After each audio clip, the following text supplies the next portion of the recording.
There were two shapes in front of that door. They were Battler and Beato.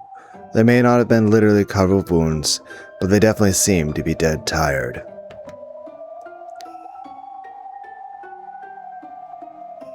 Battler, leaning against the door, seemed to have finally caught his breath. Beato was also sitting against the door, letting her legs dangle gracelessly. Could the battle against the force really be called a battle? It was more like a mere pushing contest in the increasingly small bit of ground that remained. They had wanted to protect at least Kenzo's study, no matter what, and the only fruit of their desperate struggle was the thin bit of flooring that they were sitting on now.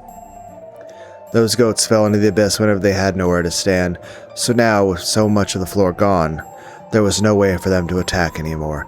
If Battler thought this, his naive hopes were quickly crushed. Looks like we're surrounded. They probably plan to gather their forces and crush us in a single stroke.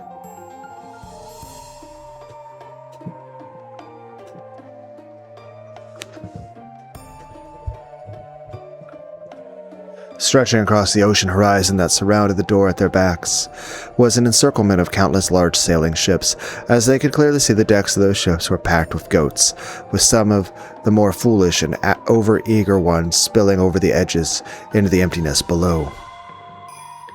Dang. I've gone through a lot of crazy stuff in your games, but being surrounded by pirate ships is definitely a first for me.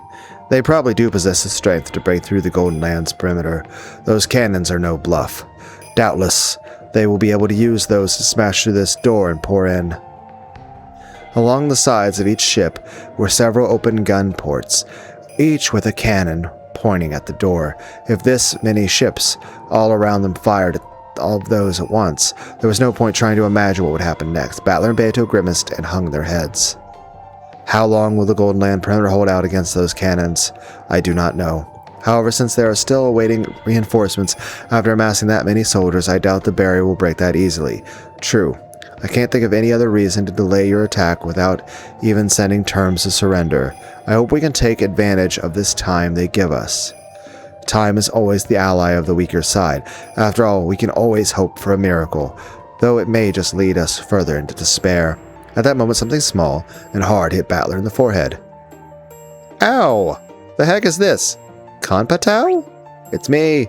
I know where Byrne and the others are. The candy was Lambda Delta's transformed body. She was the only one of their allies capable of crossing the Sea of Fragments. Spectacular. That's the great Lambda Delta. The great lady Lambda Delta for you. They can see us here. Let's talk inside. This is starting to get messy. Got it. Is anyone there?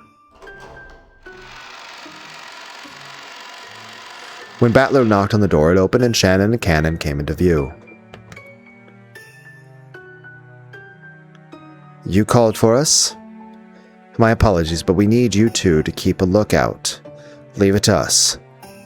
When they begin their attack, don't worry about fighting them. Escape to the Golden Land as soon as they start. Don't worry about closing the door. But that means they're planning to ignore the door and smash the Golden Land directly. Making a last stand here won't do anyone any good. I understand. We'll take care of things here, so go inside and work on a counterattack. We shall. We're counting on you. Battler and Beato traded places with Shannon and Cannon and returned to the Golden Land.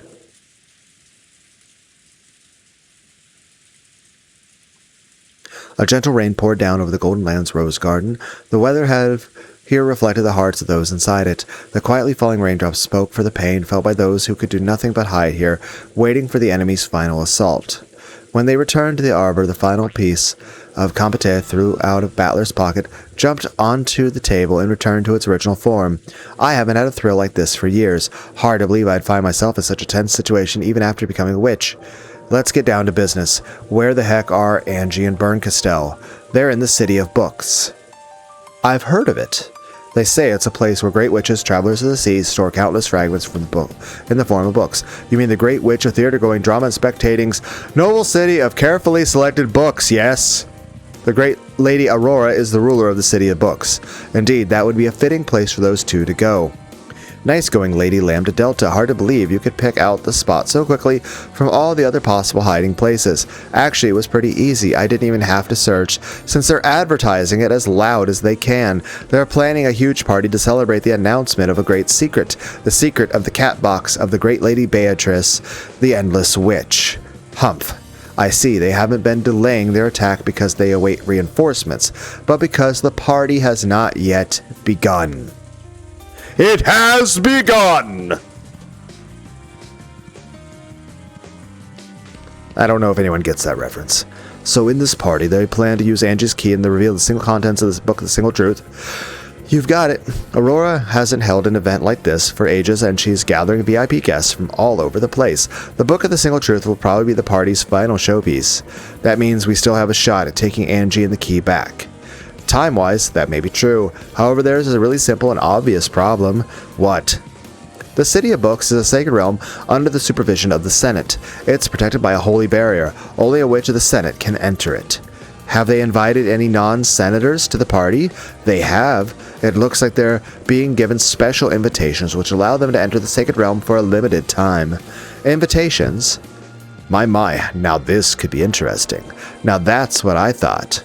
However, there's a strict policy on punctuality, so these invitations automatically become useless unless you present them before the party begins, and I'm afraid to say that the party started a short while ago. In other words, it's too late to try stealing an invitation from a guest who's running late. That's right. So, what do we do now? Could someone get me popcorn? I'd like some candy flavor this time. As an outsider, I hate to barge into this conversation, but we seem to have no options left.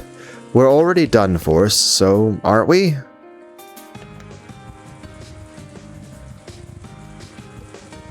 Can't we do anything except sit here until they attack? There must be something that we can do. That's right. There is just one thing we can do.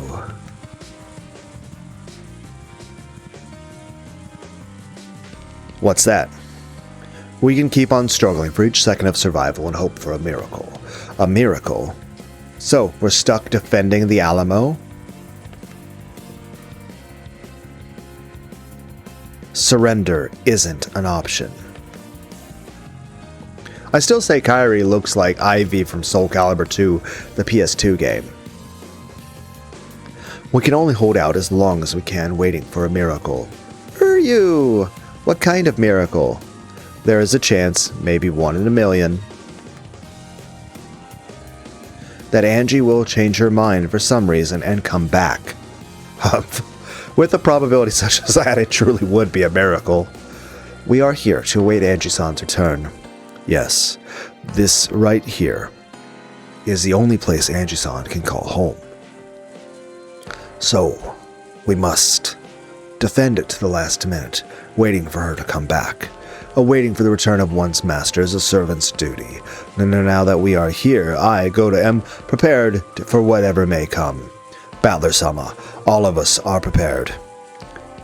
We of the Chaista Sisters Imperial Guard will fulfill our oath and remain by the great Lady Beatrice's side until the bitter end. 45 here, no problems. I will fight until the end. Finally, a fitting place to die, yeah? No problems before 10, yeah? The 7 Sisters of Purgatory will stay with Beatrice-sama and Battler-sama until it's all over. The 6 younger sisters all show the resolve with their eyes. Aiser and Jungfrau will serve until the end. The former SSVDs got your back too. And I ask that you lend us your power as well. Me?